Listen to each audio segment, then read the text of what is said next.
Amém. Glória a Deus. Glória a Deus. Vamos ao momento da palavra, queridos. E eu queria iniciar compartilhando com os irmãos uma experiência que eu tive alguns anos atrás. Alguns dos irmãos certamente aí acompanharam essa experiência comigo. Eu tinha uma Bíblia de uns 15 anos. E eu, assim, essa Bíblia era ótima, minha companheira de 15 anos, toda grifada, cheia de informações. Mas por incrível que pareça, acredite, a letra dessa Bíblia começou a diminuir. Não, começou a diminuir. Isso acontece? Pois estava acontecendo com a minha Bíblia. A letra começou a diminuir e eu começava com muito esforço, não conseguia ler, rapaz. E alguém falou assim para mim, pastor, isso não acontece, não. Eu falei assim, então só pode ser Satanás. Está repreendido, Satanás não quer que eu leia a Bíblia.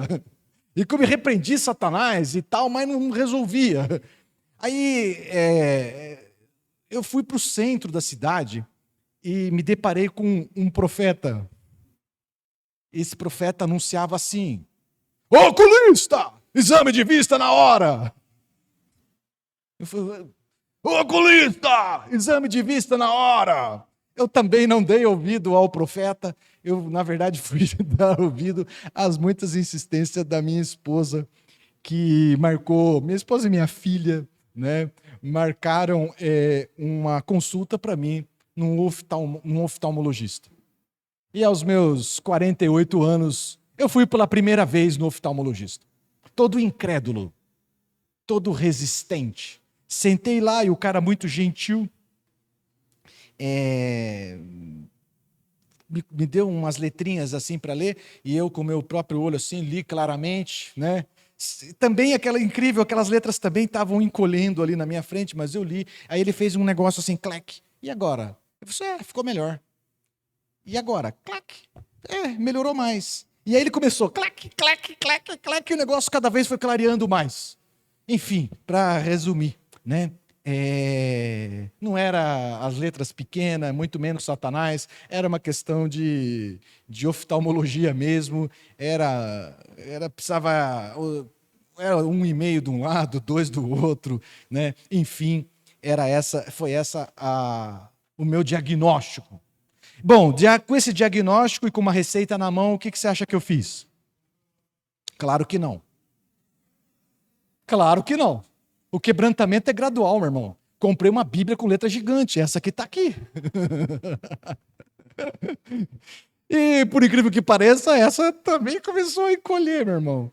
Bom, para terminar esse testemunho, né, eu uso óculos só para ler. Para longe ainda não. O quebrantamento é um processo na vida de todos nós. O Espírito vai convencendo gradativamente. Então, queridos, brincadeiras à parte, eu tenho uma pergunta muito importante para te dizer. Como está a sua visão? E, obviamente, que eu não estou falando dessa que o oftalmologista resolve. Como é que está a tua visão espiritual? Como você tem enxergado os desafios da sua vida? Como você tem enxergado o seu casamento? Como você tem enxergado os desafios dos relacionamentos com os seus filhos? Como você tem enxergado o seu ministério? Como você tem enxergado sua vida profissional? Nós estamos aqui na igreja fazendo uma série de pregações que é escrevendo uma nova história, e essa pregação faz parte desse conjunto. Mas eu preciso te dizer que para perceber e desfrutar do novo de Deus, a nossa visão precisa estar curada. A nossa visão precisa estar curada. Se você vai viver ou não o plano de Deus, depende de uma coisa só, é da tua visão. É de uma visão curada. Depende da clareza com que você tem do momento de Deus para a tua vida. Depende dessa visibilidade clara do plano de Deus para a tua vida. E então, nessa noite, eu quero trazer aos irmãos algumas atitudes necessárias para quem deseja e quer viver o novo de Deus. Alguém tem esse desejo aqui? Escrever uma nova história e viver o novo de Deus? Todos nós. Então quero trazer a você algumas atitudes necessárias para que você individualmente, para que você como família e para nós como família de Cristo, como igreja, possamos viver o novo de Deus. Então, o texto que eu vou recorrer é um texto conhecido dos irmãos. É o texto em que Moisés, na iminência de entrar na terra prometida, ainda Moisés, ele envia os espias, os caras para espiar a terra, por uma ordem de Deus, mande os espias. Então os irmãos conhecem o texto, os irmãos conhecem o contexto, isso nos ajuda muito, de forma que eu posso ser pontual e rápido aqui na leitura dos textos, mas isso vai trazer para a gente um ajuste de foco muito importante. O primeiro texto que eu quero ler com os irmãos é Números, o capítulo 13, do versículo 1 ao versículo 2, e aqui tem uns detalhes muito importantes. E o Senhor disse a Moisés: envia alguns homens em missão de reconhecimento à terra de Canaã, terra que o quê? Dou, fala comigo, dou aos israelitas. Envia o quê? Um líder de cada tribo dos seus antepassados. Então, queridos, aqui tem algumas coisas importantes. Primeiro, a terra está dada, sim ou não? Eu dou, é sua. Fala para o irmão que está ao teu lado. A promessa é sua. Já é sua. Está na mão, né? É sua. É sua. O segundo ponto aqui importante é que quem foi enviado como espias não foi gente novata. Não foi menino. Foram quem? Líder. Fala forte, líder. Líder. Líder é gente forte, é gente preparada, é gente experiente, é gente com vivência, é gente que experimentou algo com Deus, é gente com, na minha linguagem, é gente com rodagem. Não, Moisés não pegou um menino, não pegou um adolescente e falou assim, vai lá espiar a terra. Não, ele pegou líder, ele pegou gente experiente, com vivência, com rodagem, para fazer esse serviço. E o passo seguinte, Números 13, do versículo 18 ao versículo 20, Moisés vai dar os parâmetros. Pode passar, Bia. Isso. Os parâmetros aos quais os espias deveriam inspecionar. É um checklist. Vocês vão lá ver isso. Certamente tinha alguém lá, é como a Cláudia. Cláudia, já vimos, tica para nós aí. Para a gente voltar e dar um depoimento correto, completo a Moisés. Vamos lá, os parâmetros. Vejam como é a terra, se o povo que vive lá é forte ou fraco, se são muitos ou poucos, se a terra em que habitam é boa ou ruim, se as cidades em que vivem são cidades sem muros ou fortificadas, se o solo é fértil ou pobre, se existe ali florestas ou não. Sejam corajosos, tragam alguns frutos da terra. Era a época do início da colheita das uvas. Aqui estão os parâmetros. Não havia erro nenhum. Aliás, era o que se esperava, que trouxesse um depoimento fiel aos fatos.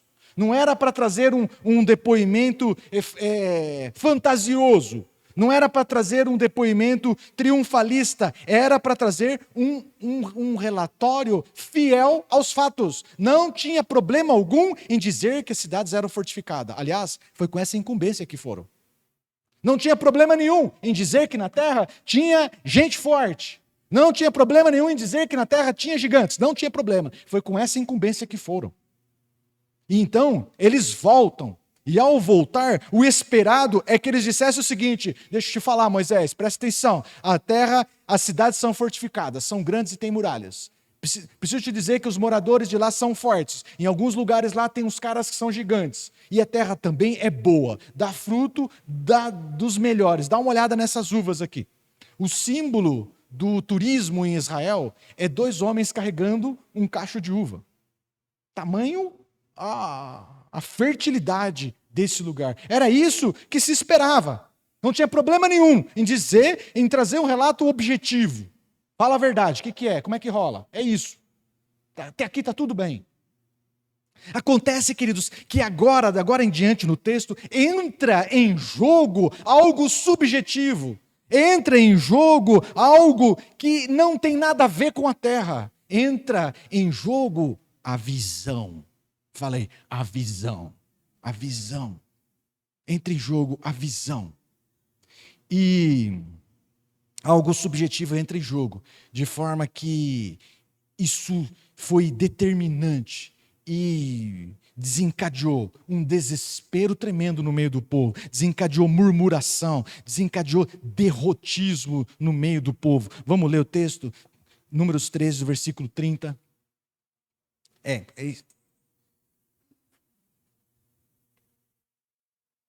esse mesmo. Não, esse eu já li? Vamos ler. Então eles retornaram.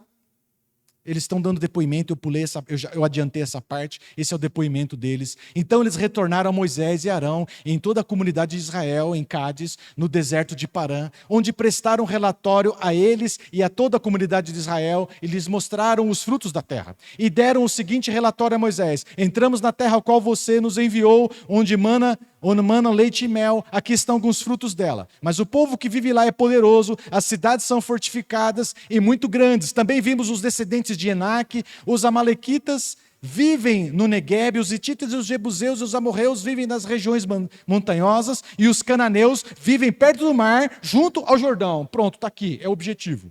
É o que você perguntou, está aqui. Moisés, esquecemos de alguma coisa? Não, é só isso mesmo. Mas a partir de agora, queridos, entra uma questão subjetiva, a visão. E isso vai desencadear uma murmuração, um derrotismo no povo. Então Caleb fez o povo calar-se perante Moisés. Sabe por que Moisés fez? Oh, faz aí comigo. Um tempo aí. Sabe quando a conversa vai tomando um rumo e vai desgringolando o negócio? Né? Ele deve ter batido palma assim. Opa, calma aí, pera aí lá. Não é bem assim. Subamos, tomemos posse da terra. É certo que venceremos. Mas os homens que tinham ido com ele, quem que foram mesmo? Fala forte. Líderes. Mas os homens que tinham ido com ele disseram: não podemos atacar aquele povo, é mais forte do que nós. E espalharam entre os israelitas um relatório negativo acerca daquela terra. Disseram: a terra para a qual fomos em missão de reconhecimento devora os que nela vivem. Estranho, né? Se devora porque voltaram. Todos os que vimos são tão grandes, todos os que vimos são de grande estatura. Vimos também os gigantes e os descendentes de Enaque, diante de quem parecíamos gafanhoto, a nós e a eles. Entrou em campo, queridos, algo subjetivo. Algo subjetivo, que nós sabemos, conhecendo a palavra, conhecendo a história toda, nós sabemos que esse depoimento negativo contaminou a todos e botou essa geração a perder a promessa. Fala aí, misericórdia. Perderam. Vão voltar? Olha que absurdo. Eram líderes, todos experimentados no sobrenatural de Deus. Todos esses caras viram como Deus os tirou do Egito com mão poderosa, com as pragas vencendo e curvando Faraó. Viram com os próprios olhos. Todos eles saíram com uma promessa clara, com um propósito claro. Nós estamos saindo do Egito e vamos para a terra prometida, que é Canaã. Eles viram o mar se abrindo. Eles viram isso tudo. Tinha um propósito claro. Mas, de repente, o derrotismo tomou conta de todos. De repente, todo mundo agora está apavorado. Números 14, versículo 1 e versículo 2, começa a dar a noção desse derrotismo. Naquela noite, toda a comunidade começou o quê? A choramingar, é isso? Me ajuda. Chorar em alta voz. É desespero. Todos os israelitas queixaram-se contra Moisés e contra Arão, e toda a comunidade lhes disse: quem dera tivéssemos morrido no Egito ou nesse deserto. Quem dera. Queridos, visão distorcida, visão doentia, contaminou o povo todo. No capítulo 14, no versículo 7 ao versículo 10, diante desse caos, dessa murmuração, desse chororô todo, Moisés e Calebe, dois dos 12, dois se levantam. Josué e Calebe disseram a toda a comunidade dos israelitas: a terra que percorremos em missão de reconhecimento é excelente. Se o Senhor se agradar de nós, Ele nos fará entrar nessa terra onde manam leite e mel e dará a nós. Somente não sejamos rebeldes contra o Senhor e não tenham medo do povo da terra, porque nós os devoraremos como se fossem pão. A proteção deles se foi, mas o Senhor está conosco, não tenham medo deles. Mas a comunidade toda falou o quê? Em apedrejá-los. Apedrejá-los. Sabe, queridos, eram 12. Eram 12. 10 voltaram com uma visão derrotista, derrotados. Só 2. No capítulo 13, não está lá. No capítulo 13, eu vou ler aqui para você. Eu vou só te perguntar, tá? Se você está aberto aí, você pode acompanhar. No capítulo 13, no versículo 3, fala assim: assim Moisés enviou do deserto de Parã, conforme ordem do Senhor. Todos eles eram chefes dos israelitas. E são esses os nomes. E ele vai falar um monte de nome aqui. Eu vou perguntar para você se você conhece. Você conhece Samua? Responde aí. Safate? Calebe? Opa, Calebe você conhece. Porque esse era um daqueles que tinha a visão certa. Conhece Igal? Oséias, que mais adiante Moisés troca o nome para Josué, esse você conhece? Tem até um livro na Bíblia, sim ou não? Josué. Você conhece Paute, Gadiel, Gadi, Amiel, Setur, Nabi, Gel? Não conhecemos. Não conhecemos. Mas esses caras eram líderes tal como Josué e Calebe. Nós poderíamos nessa noite estar falando de 12 caras que nos dão exemplo de coragem e de ousadia, mas não. Nós estamos falando só de 2. Porque só dois, Josué e Calebe, tinham uma visão clara do plano de Deus. Os outros espias, infelizmente, não. Os outros espias, sabe o que é? Estavam com a vista embaçada pelo medo, embaçada pela decepção, pela incredulidade. E com isso colocou tudo a perder. Colocaram tudo a perder. Colocaram tudo a perder. Líderes com experiência do sobrenatural de Deus, viram o sobrenatural de Deus. Todos tinham um propósito claro, mas sabe o que é? No momento crucial da vida, não conseguiram perceber e enxergar o plano de Deus. Não entraram no descanso, morreram no deserto. Josué e Calebe, esses sim, derrubaram muralhas. Sabe aquelas muralhas que eles viram? As cidades fortificadas, eles derrubaram. Sabe os gigantes? Eles derrubaram. Eles venceram. Eles viveram o plano de Deus. Eles viveram o plano de Deus. Então, aqui é história, né? Até aqui contamos a história. Aqui tem um ensino para nós, meu irmão. Ter experiência com Deus é ótimo. Ser experimentado no sobrenatural de Deus, ter experiência sobrenatural de Deus é fantástica, é necessário. Ter treinamento, ter rodagem, ter chamado, ter certeza do propósito, tudo isso é bom e profundamente necessário. Agora eu preciso te dizer, não descuide da tua visão. Fala para o teu irmão, não descuide da tua visão.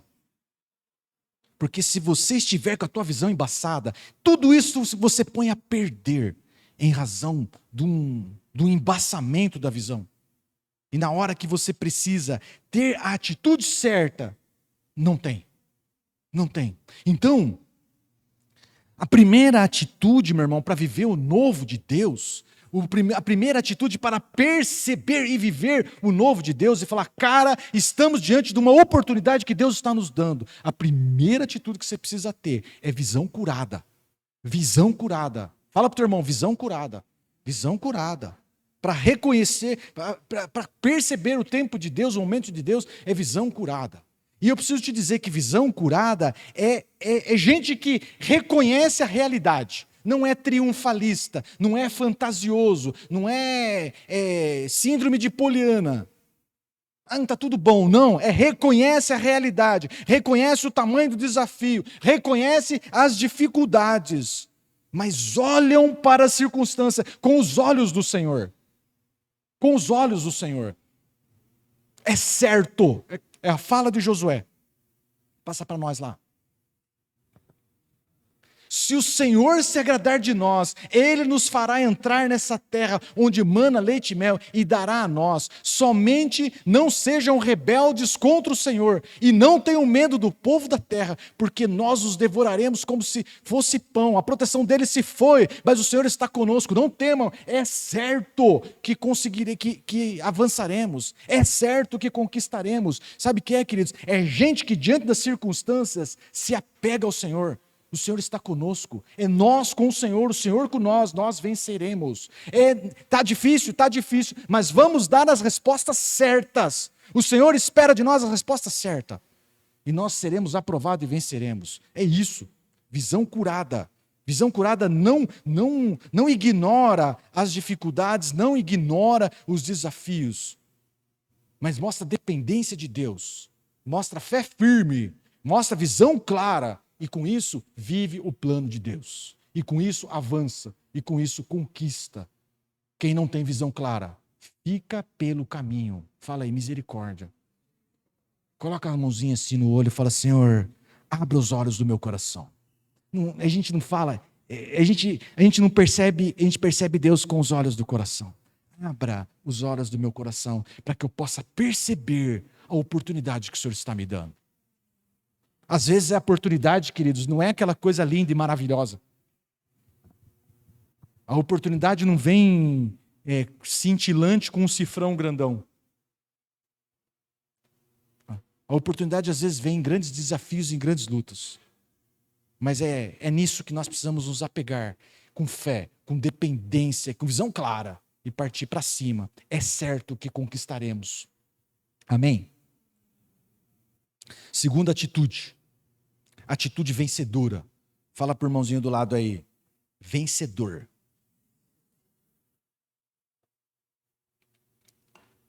Atitude vencedora. Então Caleb fez o povo calar-se. Isso mostra muita coragem, viu, irmão? Imagina uma multidão de negros. Vamos apedrejar, mata eles. Ele fez calar. Fez calar perante Moisés e disse, subamos e tomemos posse da terra. É o quê? É certo que venceremos. É certo que venceremos. Atitude vencedora. Atitude vencedora. É ação. Fala aí, ação. Ação. Ação, meu irmão. Ação. Sabe o que é? A fé que dizemos ter, né? Nós dizemos que temos fé, sim ou não? A fé que dizemos ter precisa ser transformada em ação. Qual é a ação? Qual é a ação que vamos ter para alcançar a vitória, para alcançar a promessa que Deus nos deu? Temos uma promessa, mas tem que avançar. Ação. Ação. Então, é ação, algo objetivo. Então, não é isso. Vamos lá, né? Não é isso. Vamos lá. Tanto faz, né? A gente ia morrer no Egito mesmo. Morrer aqui. Mudou muita coisa. Então vamos, né? Não é isso. Sabe, queridos, tem falsa ação, né? No judô tem falso ataque, né? Não sei se você conhece isso aí, né? Tem um falso... dá um migué. Sabe o que é? É gente que se move, mas se move em incredulidade. Incrédulo. Se move, mas se move com corpo mole. Se move, mas vamos perder. Mas vamos perder sem passar vergonha. 7-1 não. 2-0 tá bom. Entende? Se move, mas não se move com atitude vencedora. Viu? Não é isso. É certo que venceremos. É certo que venceremos, porque o Senhor está conosco. Amém? É isso. Eu vou convidar para o culto aí. O pastor está bem insistente com esse negócio de convidar pessoas para o culto. Ai, meu Deus. Eu vou convidar. Você não quer ir na minha igreja? Qual é a resposta? Não. Por que eu iria na tua igreja? Então tá bom. Não é isso, meu irmão. Não é isso. É atitude vencedora. É atitude vencedora. É atitude vencedora. Vou convidar. Vai que dá certo. Deixa eu te dizer, não é isso. Dá certo. O evangelho é poder de Deus e vem dando certo há milhares de anos. Pregue o evangelho que é poder de Deus. Chega lá e fala assim, você precisa ir na igreja comigo. Você precisa. Você fica choramingando na minha orelha. Eu não vou ficar concordando com você, eu tenho a solução. Quando que você vai encarar a solução? Quando que você vai encarar? Eu tenho a solução para o seu problema. É Cristo Jesus, vem comigo. Mas sabe o que é? Tá difícil mesmo. Não é isso. É atitude vencedora. A gente não pode se juntar com os que murmuram. A gente não pode se juntar com os que estão se perdendo. Atitude vencedora. A próxima vez que... Aí não vem, né? Você escreve no teu caderninho lá e continua orando. Na próxima vez, que dia ruim, que dia feio, vida, azar. Você fala assim, eu tenho a solução, mas você não quer. Não, é claro que eu quero. Eu falo assim, então vem comigo, que eu vou te apresentar Cristo Jesus. Atitude vencedora. Atitude firme de quem sabe a quem serve, de quem sabe a quem foi, quem nos chamou. Feito? Amém? Me perdi aqui que eu me empolguei. Vamos para o próximo. Terceira atitude. Qual que é a terceira atitude?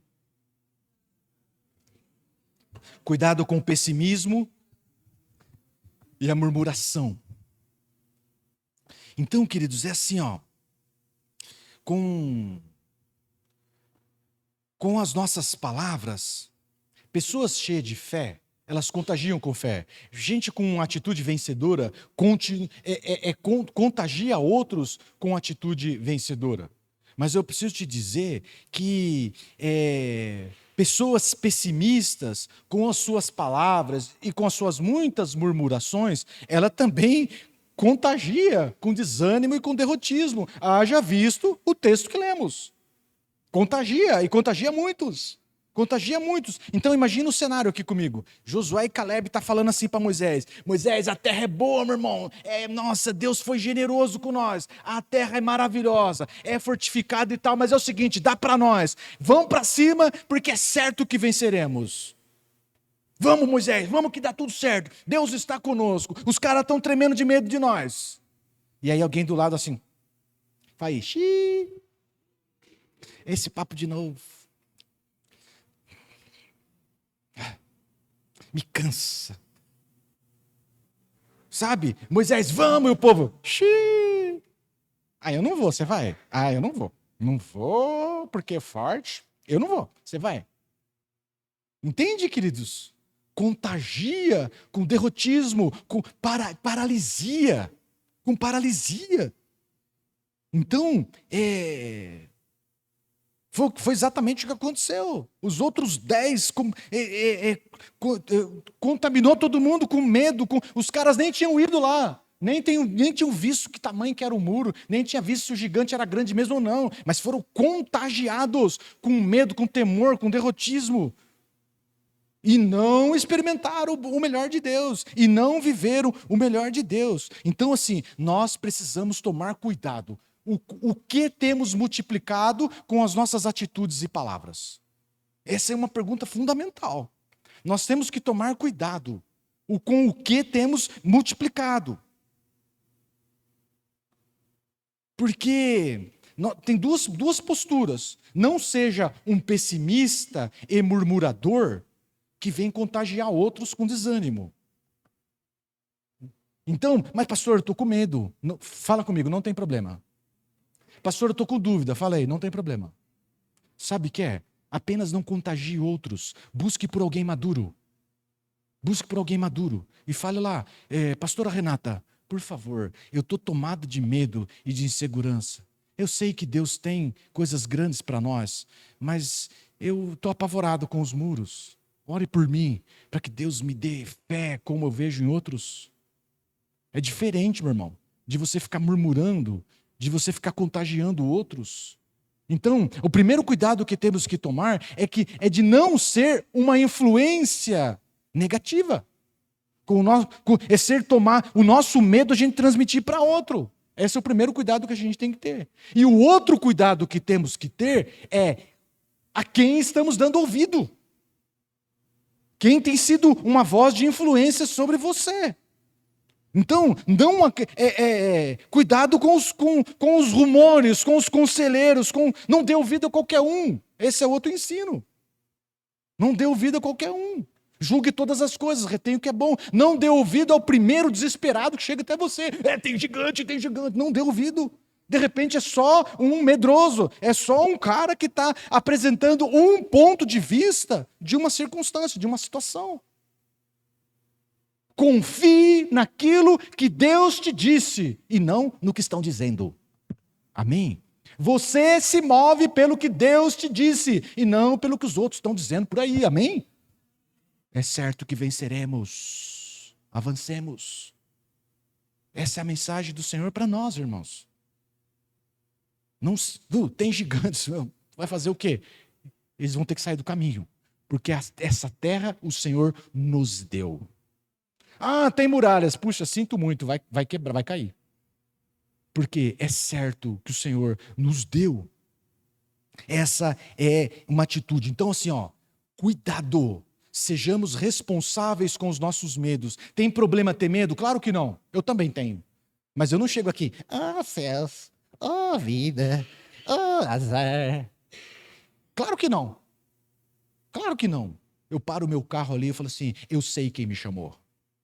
Eu sei quem me chamou. Eu sei quem me prometeu. Não importa o tamanho dos gigantes. Não importa o tamanho das muralhas.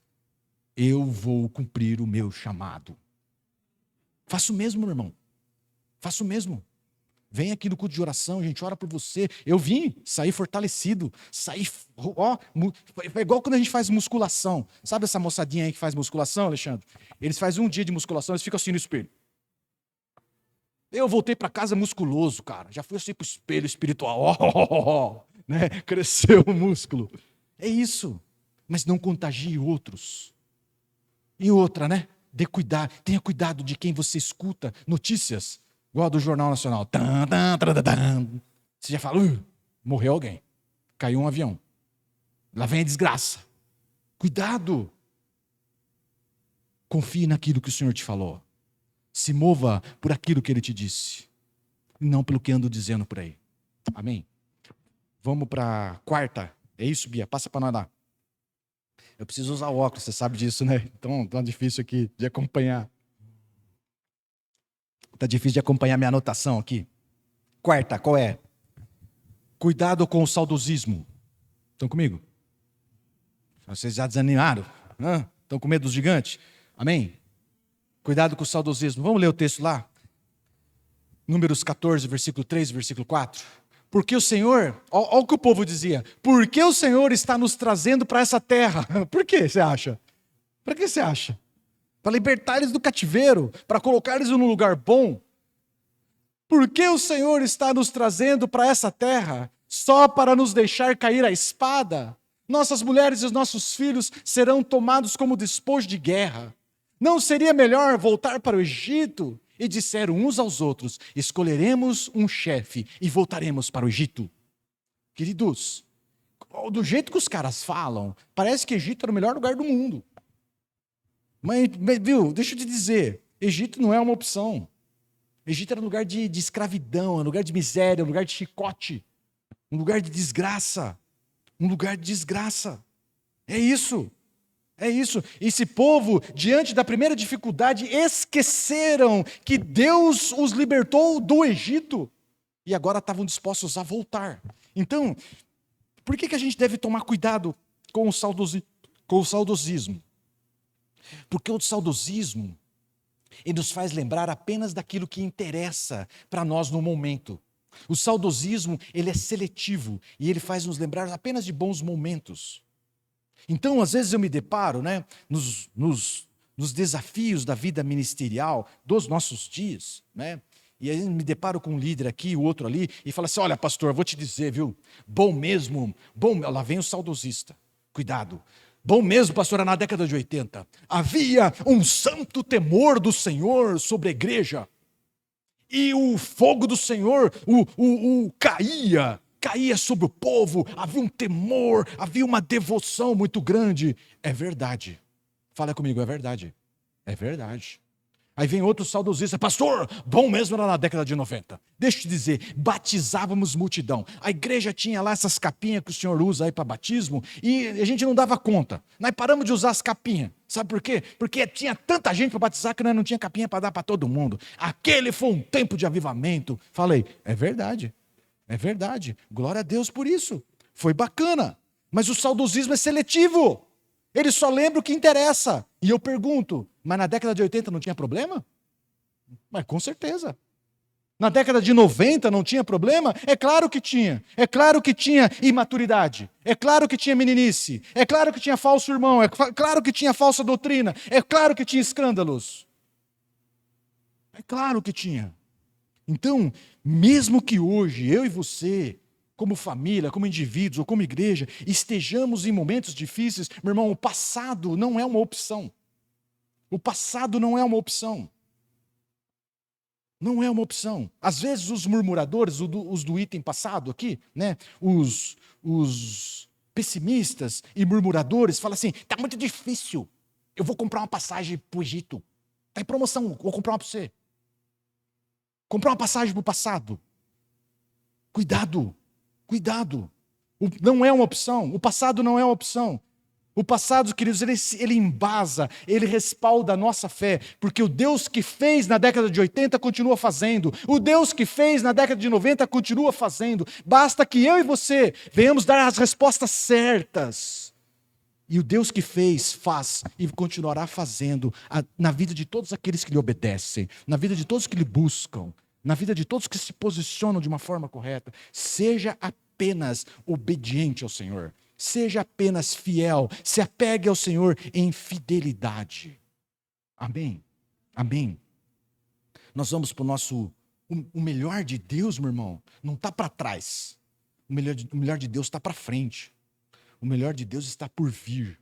Basta eu e você darmos as respostas certas, não é? É o que Josué e Caleb falaram assim, não sejamos rebeldes. Se o Senhor nos encontrar fé em nós, firmeza em nós, é certo que o Senhor há de nos dar o melhor dele. O melhor está para frente. Vamos juntos, vamos juntos. Quinta e última atitude para quem quer viver o novo de Deus, escrever uma nova história. Obediência meia boca e fé de vez em quando, é isso? O que é? Obediência integral e fé incondicional. Firmeza total em Deus. Então, o texto que embasa esse item é o famoso texto do livro de Josué, é o lema de Josué. Josué, o capítulo 1, versículo 7, diz assim, seja somente forte e muito corajoso. Tenha o cuidado de obedecer a toda a lei que o meu servo Moisés lhe ordenou. Não desvie dela, nem para a direita, nem para a esquerda, para que você seja bem-sucedido por onde quer que andar. Amém? Amém? Então, queridos, seja forte e muito corajoso. Essa é a mensagem. Depois de tudo que a gente conhece, saindo do texto e apelando para o seu conhecimento bíblico, sabendo de tudo o que a gente sabe, de como Deus intervinha em favor do povo dele, do povo de Israel, não é?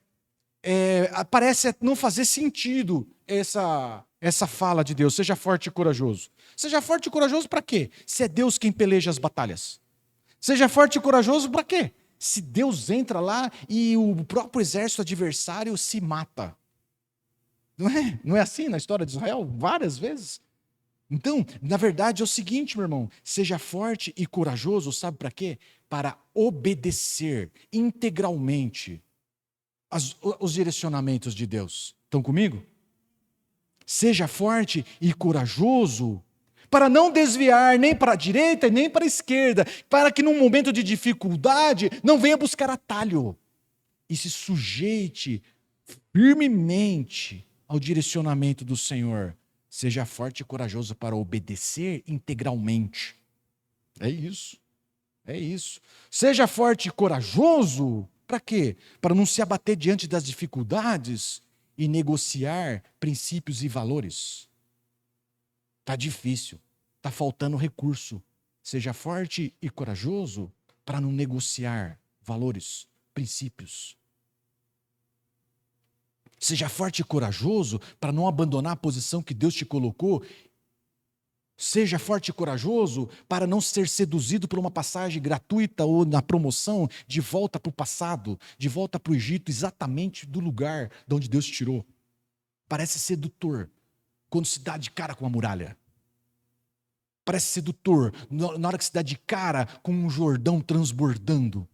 Deus falou para Josué, hoje você vai atravessar o Jordão. E ele olha para o Jordão e fala, bem hoje? O negócio está transbordando. Nós não temos um barco, nós não temos uma ponte, nós não temos uma... Como é que nós vamos atravessar esse povo todo? Seja forte e corajoso para obedecer e dar um passo de fé. Fé integral. Eu estou certo de quem me chamou. Josué deu um passo, meu irmão. Você conhece a história. E quando tocaram nas águas, o Jordão se abriu igualzinho o Mar Vermelho. Mas só abriu depois que caminharam em direção a ele. É para isso que o Senhor requer. Seja forte e corajoso. Para caminhar rumo às muralhas de Jericó, dar as voltinhas lá conforme Deus orientou. E o que aconteceu com a muralha? Ela caiu. Ela caiu. Elas caíram. Então, seja forte e corajoso para se mover em obediência integral. Em tudo. Porque obediência parcial é desobediência. E fé incondicional no Senhor. Amém? Amém. Alguém quer viver ainda o novo de Deus? Amém. Alguém ainda quer reescrever a história? Está um mapinha aí, tem um resumo aí, com todas elas. Deixa na tela, bate uma foto e se encoraja. Tudo depende de uma coisa, meu irmão, de como está a tua visão. Se a sua visão estiver embaçada, você vai aceitar uma passagem gratuita para o Egito de volta. Se a tua visão estiver embaçada, você vai aceitar o depoimento daqueles que estão sendo derrotados, daqueles que estão retrocedendo. Se você estiver com a visão embaçada, você vai voltar para o lugar aonde Deus te tirou e vai achar que está fazendo boa coisa. Ah, vamos voltar para o Egito, vamos sem Deus mesmo, vamos sem Moisés, vamos com qualquer um, mas vamos sair desse lugar. Esse não é o plano de Deus para nós. O plano de Deus para nós é que entremos no descanso, é que desfrutemos da integralidade da promessa do Senhor. Amém? Amém? Vamos nos pôr em pé. Convidar o pessoal do louvor para estar aqui à frente. Pode apagar as luzes para nós.